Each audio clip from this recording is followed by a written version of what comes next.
Section B8 of the Inclusivity Assessment Tool is used to assess elevators. If you are assessing a site or facility that is only one level or that does not require an elevator, such as a park or playground, you simply enter Not Applicable at the top of that section and move on in the Inclusivity Assessment Tool. Question B8A asks if an elevator is provided to access recreation areas on other floors. In facilities where there are stairs to reach various areas that are not accessed by ramps, there should be an elevator to reach those places. Questions B8B through question B8F ask you once again to describe the route of travel from the entrance to the elevator. Question B8G asks you to measure the height of the elevator control panel. For this question, you will need to go inside the elevator car to take your measurement. You will measure from the floor to the highest button on the control panel. The highest button should be no higher than 48 inches above the floor. Record the height of the highest button on line B8G. Question B8H asks that you indicate the different forms of communication on the elevator.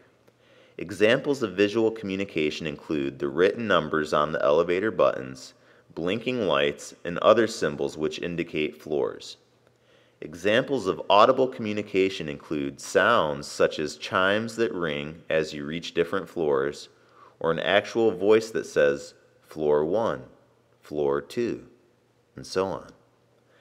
Tactile communication includes braille or raised letters and numbers. On your tool, check off any types of communication that are available on the elevator. If there is no communication on the elevator, indicate none. This most often occurs in situations when there is a lift or some other type of accommodation which is operated by a staff member rather than the user. For the next question, you will measure the clear open width of the elevator door. The door should open at least 36 inches wide. Question B8J asks if the elevator door has a sensor that reopens the door, or if not, if the door stays open for at least 20 seconds. Many elevator doors have a sensor which will automatically reopen the door if something passes the door threshold while it is closing. If there is no sensor, then you will need to time how long the elevator door stays open before it begins to close.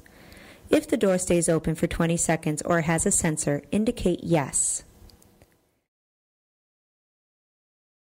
The next question asks you to measure the dimensions of the clear space available in the elevator. Measure the inside of the elevator car from side to side and front to back, and include those measurements in inches on line B8K. Question B8L is a subjective question. You need to determine if you feel that overall the elevator is well lit and indicate yes or no on that line. Question B8M asks you to provide any additional information or comments about the elevator.